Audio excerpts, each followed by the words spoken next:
live forever.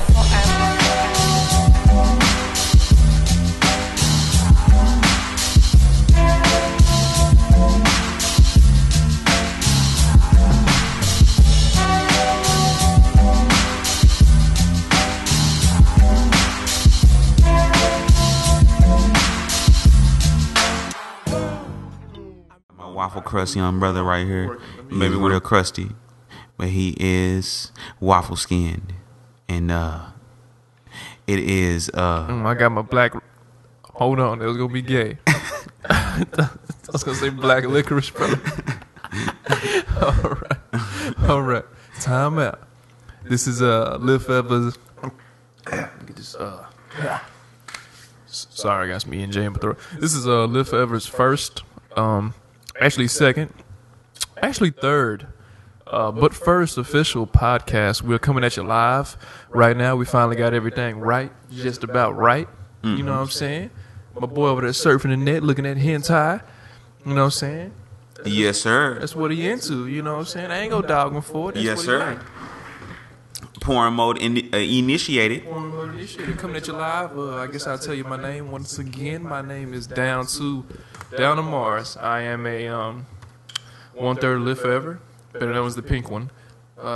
With me on my co-pilot, what's his name? You know, this is the other 1/3 of Live Forever, the 10 one, one of the most sexiest ones. You know what I'm saying? You know, we getting real live in here right now. We really, you know, we turn it up. You know, so okay, I just. Oh yeah, I am thoroughly turned up. I just pulled up Yahoo News. I see Dick Clark died. I really don't care, but you know. I respect his family for what happened. So let me not say I don't care. Okay, nothing I just said made sense, but let me just say it like this though. I don't care about his craft. How about that? I don't even know what Dick. Hosting a show once a year. Yeah, I can't even say what Dick Clark even did. That's way rocking New Year's Eve. Way before my generation, and I don't even watch TV anymore. Fun fact: hey, women, I don't watch TV anymore, so I am really available. Nah, I'm just playing.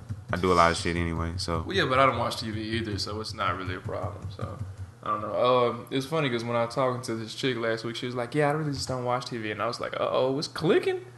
It's clicking. Okay. You know what I'm saying? All right. I thought I was finna be Bake Master Marz, bro. I finna cake it up. You know what I'm saying?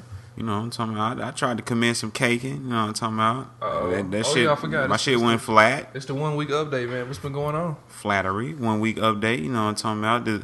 Great things didn't happen. You know, Lil Forever has released the first song, which is called World Go Round. World Go Round. First ever single, man. Took a lot to get that out there, man. But well, we'll tell them later. But I'm gonna save that for later on in the show. What else have you got going? Yeah, it's right now. You know, we have the new release, and also Live Forever has a couple of other smaller projects going on around the way.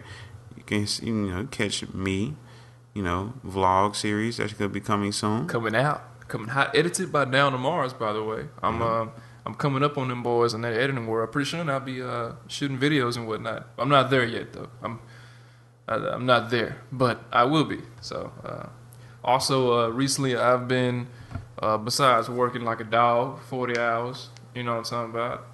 I do work a job, sadly. Your boy Tyler from Forever Fly commissioned me to make 2 beats for him. I completed one, and I'm still working on the second one. Man, I'll show you these beats later, like tomorrow. I don't know. I guess it's when artists kind of give me a sample to flip. Like, I noticed that I'm just a beast with it, bro. Like, I'm mad hard with it, you know what I'm saying? Okay. Now I said the nigga the beat, nigga's like, oh, God. I was like, yeah, nigga. Okay. You better pay me, though, because if you don't, it's off with your head. But, something about so. Off with your head! No. But yeah, we don't work for free neither. But we do understand that there are up and coming artists that need help. So that's what we do. We help, and we try our best to help. The people that need help. Price. You scratch our backs, we'll scratch your backs. Yeah, I give a reasonable price. I mean, nothing is free. Even though he's giving me the intro for his mixtape, which is pretty cool. So I was like, you know what? If you just pay for one beat, I may throw this one in. I'm not even sure. You know what I'm saying? I just may, because I know the kid can rap. That's the dilemma, pretty much. It's like That's it's interesting because we seen him come in that day. Yeah. And we expected not much because we have many rappers that pass through here. Yeah, he rap. They funnel through here and they get flushed out just like turds. And he came through and he was like, "Yeah, I rap." I was like, "Okay, so you rap." Okay, let's rap. Let's hear some songs. And then he showed the songs, and I was like, "Yo, this kid, rapping on beats that I would think that I would make." Yeah, literally, Jaw was on the ground. I was like, "Yo, he's really spitting." So the only thing that matters now is, the songs that come afterwards, because you can always spit. There are many battle artists that can rap, but you want to make that song, be able to make a concept. But the rapping is there. Awesome. Yeah, I give him all thumbs up on rapping. It's I awesome. give him 8 thumbs up if I had him. But that's why I want to work with him. But I'm trying to work with him, not, I'm trying to work with you. I'm trying to help you. You got to produce. You know what I'm saying? That's my job. I got to produce. I just don't want to make a beat, nigga. I want to make a concept. That's like the last song. I was like, so what's the song about? If you let me know what the song about, I'll add things into the song that'll kind of bring out that mood that you're looking for. If not, I'm just gonna go all Marz. And when I go all Marz, bro, I make crazy beats. You know what I'm saying? Like niggas be like, "Oh, this is hot. 100% Marz. 100% Marz, though. Which is I kind of scaled back on that first one I sent him. He still dug it, which was pretty funny. Cause my thing with beats, I kind of approach beats like Timberland in the '90s, bro. I just put shit in it, bro. I just put baby laughs in it and stuff like that. Like that's my whole thing. I put like a bunch of crap in my beats and I try to make it as interesting as possible. And that is my fault as well, because artists will get it and they just don't know what to do with it. I mean that's what makes the difference between your beats and the standard beats that are made right now. Shout outs to Lex Luger. I'm not saying that those beats are not good. I'm just saying that, oh my gosh, you have everybody copying you to make your kind of beats. At the end of the day, the only person that will get credit for those kind of beats is him, because he is the person that made the sound. Him and the other guy named Was it Shawty Red? No, Sizzler. I think his name Hot Sizzler or something like that. But both of them made that sound, and no matter how many times you make the beat, how hard you make it, if you make it in that format, it's going to be in history. It's going to go down as that's a Lex Luger beat. So always consider. Hi-hats and shit. Like, oh my gosh, always consider and always think about when you're doing your artistry. Make sure that your influence is not determining your path. Yeah, I definitely say that. But that's for every that's another segue. That's for every young artist. Like I hear niggas just starting to make beats now, like 18, 19, and it's sounding like Lex Luger shit. And I'm like, and then they say, oh, they really hard. No, they really good at imitating. Really, really good at imitating. I think what really just made me start thinking otherwise with my beats and going outside the box is I started listening to other shit.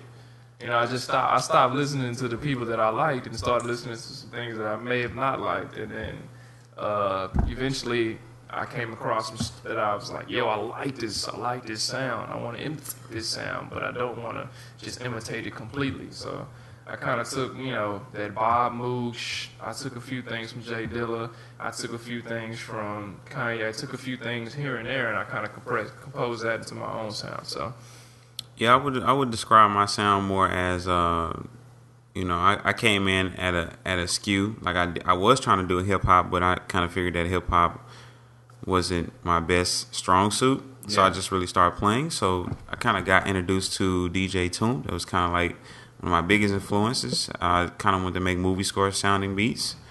And right now, I'm kind of in that mode, but I still do. I like to make. I like to get ham. I like to open up a can of ham. I like to get ham. I like to open up some spam here and there. So you can hear some things like that flying out the doors and the windows. But at the same time, though, most of the times the beats that people like the most anyway are the ones that they never heard before. So and they'd be like, "Oh, you made something like that. I never heard a sound like this." Oh, okay, yeah. those are the ones that I'm more signature for. So Yeah, and I pride myself, and then I pride myself, even though I'm very introverted when it comes to my music. Like when someone hears my music, it's usually like, "Oh, this is awesome! I've never heard this before," and I'm like, "Oh, that's cool." Yeah, I really don't I don't know. I've kind of just now figured out what to do with my music instead of just sitting on a thumb drive full of beats. That's really just not the way to go because that thumb drive can be erased. Many different avenues. I remember David Banner. I was watching a recent interview. He basically said.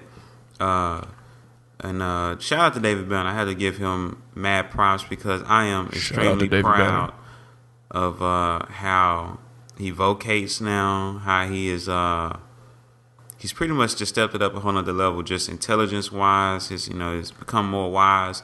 And believe it or not, I'm still listening to David Banner. Ready for first War. album? Baptized in Dirty Water. Oh. So I still listen to that. Wow. I listen to certain songs off of that, not just the whole album, like I'm tripping or something like that. But I do understand, like David Banner has came a long way. But for the most part, David Banner was just basically saying that the reason why the hip hop music is kind of dwindling off is because one, originality. Two, we done degraded the value of music, hip hop music, not music in general, but hip hop music. And it's a couple other factors he mentioned, but the ones that kind of just hit my mind was he said we degraded the value of music through mixtapes because we started releasing music for free and they was equivalent to albums. Right. I totally agree with him because you still have country artists selling millions of albums. You still have pop artists selling millions of albums. But on the other end of the spectrum, you have hip-hop artists struggling to sell 5,000 to 50,000. Yeah. Hello. Hey, ladies and gentlemen, Mother is in the building. Yes. How you doing? We're kind of drunk right now. I'm not drunk. I'm perfectly fine. He's perfectly fine in his white T-shirt. He's perfectly fine. You can see the sweat dripping off his forehead because he's so black. I kind of get what you're saying. I didn't see that David Banner interview though. That's interesting. What I did watch the Tinman interview when he was talking about how the industry kind of just closed the door on him. That's true. Well, they closed the door on him because David Banner was a person that understood the struggle and he was coming out of the struggle. And he really had some, he had the thoughts that we kind of have. I'm not sure what religion he is or faith anything. Faith or music or the industry. I can't say faith, but I can definitely say he do have ideas that mirror some of the things that we talk about. But at the same time, I don't know what religion he is. It wouldn't matter. But at the same time, for the most part, what he's saying is pretty good. Like he wants to cut out the record label. He wants to start his own form of distribution, black owned. Right. That way, we can kind of bring value back into the music because music has been devalued because of one, radio, two, DJs. It's just many different avenues.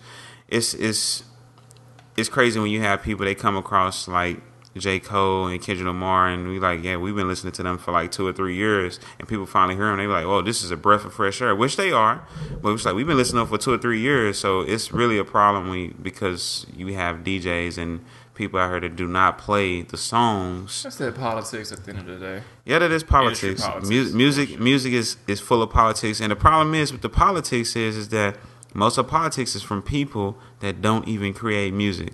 And that doesn't make sense to me. You have DJs that think their name should be on everything. You have, like, I'm an engineer. I would never just say I deserve credit because I'm an engineer. No, engineer service is needed. You don't deserve credit to be an engineer. But your input as a producer is needed. You know what I'm talking about? But at the same time, it's just people want credit for everything. They want credit for the smallest things. I remember Waka Flocka said, he was like, yeah, we had a bitch sitting in the studio. She said one word. We put it in the song. This bitch thought she supposed to get credit. I mean, that I understand. I was like, you don't get no credit. Sit your ass down. Go. You just be lucky you in the presence. And go tuck your head in the sand. Break the bitch off with a Popeye's biscuit, though. You know what I'm saying? Like, she don't deserve that, bro. You didn't do anything. She did a little something. She said a word. She probably said, or some shit like that. Just give her what she was gonna get that day. She's probably gonna get some D at the end.